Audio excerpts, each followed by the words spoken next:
please. Don't cry. You need your strength more than I need your tears. Mama, you're gonna be fine. I'm not ready to lose you. I'm still here, my son. You've always been stubborn. I learned from you. I know. As I watched her struggle to breathe, memories I had buried for years came rushing back.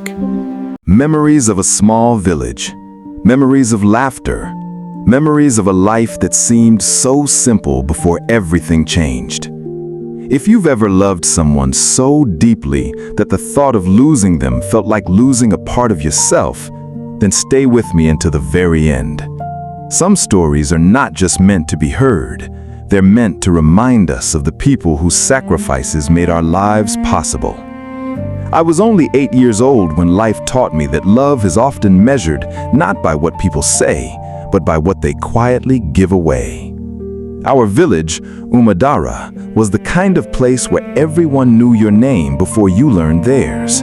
Every morning began with the crowing of roosters, children chasing one another along dusty footpaths, and the smell of roasted corn drifting through the cool air. To many people, it looked like an ordinary village. To me, it was the whole world. "My little doctor," my father, Joseph Nwosu, called out one bright morning. I came running barefoot across the compound. "Yes, Papa?" He laughed as he lifted me effortlessly onto his shoulders. "You're getting heavier every day." "That's because I'm growing stronger." "Oh, strong enough to carry a sack of yams? I can carry 2. My mother, Ngozi, stepped out of the kitchen carrying a bowl of steaming porridge. "You can't even carry your school bag without complaining." "I don't complain." My father winked at her. "He definitely gets his stubbornness from you." She laughed and gently slapped his arm. "And who taught him to argue?" The 3 of us laughed together. Looking back now, I realized those ordinary mornings became the treasures I would spend the rest of my life trying to hold on to. After breakfast, my mother walked me toward school as she always did. Halfway there, she suddenly stopped. "What is it, Mama?" She pointed toward a tiny flower growing between 2 rocks. "What do you see?" "A flower." "What else?" "It shouldn't be growing there." She smiled proudly. "Exactly." I frowned. "I don't understand." She knelt so our eyes met. "Life won't always give you soft soil, Emeka. Sometimes you'll have to bloom where nobody expects you to." I stared at the little flower for a long moment. "So even if life is hard, you keep growing." I nodded slowly. "I'll remember." She kissed my forehead. "I know you will." Those little conversations seemed ordinary then. Today, they mean everything. School was my favorite place, not because the building was beautiful. It wasn't. The roof leaked whenever it rained, some desks were missing legs, the chalkboard had more cracks than paint. But inside those walls, dreams felt possible. One afternoon, our teacher, Mrs. Ezine Okeke, walked between our desks while we solved mathematics problems. She stopped beside me. "Emeka." "Yes, Ma?" "Stand up."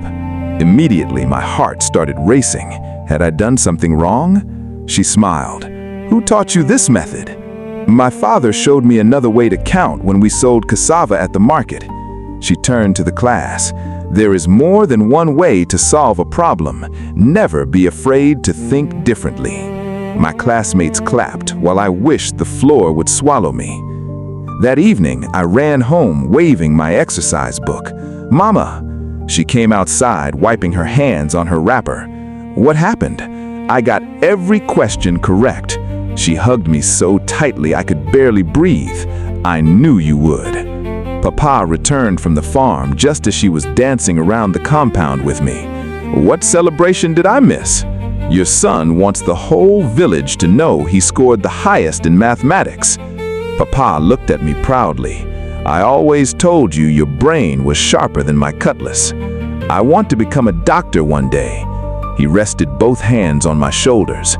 then become the kind of doctor who makes people smile before they even receive medicine. I will. You promise? I promise. That night, we ate together beneath the moonlight.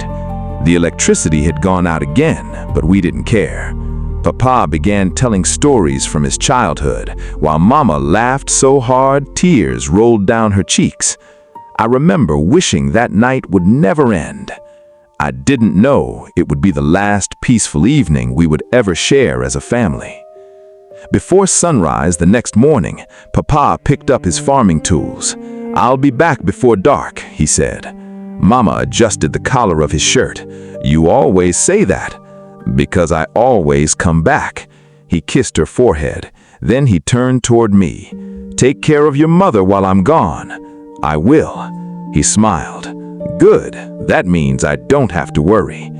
I watched him disappear down the narrow path leading towards the farms. Hours passed. The sun climbed higher. Mama hummed softly while preparing cassava flour. I sat outside trying to carve a tiny wooden bird with an old pocket knife Papa had given me. Suddenly, someone screamed. Not the playful scream of children, not the excited shout from the market. This scream carried fear, real fear. Moments later, hurried footsteps thundered towards our compound. A man burst through the gate, sweat-drenched and struggling to catch his breath. "Ngozi!" My mother froze. The wooden spoon slipped from her hand. What happened? There has been an accident. My heart began pounding. The tree, it collapsed while they were clearing the land. Mama stared at him without blinking. No. We tried. We tried to save him. She grabbed the man's shoulders with trembling hands. "Take me to my husband." Without another word, she started running. I chased after her as fast as my little legs could carry me, not fully understanding what had happened, but terrified by the fear I saw in her eyes. By the time we reached the edge of the farm, villagers had already gathered in complete silence. No one spoke. No one moved.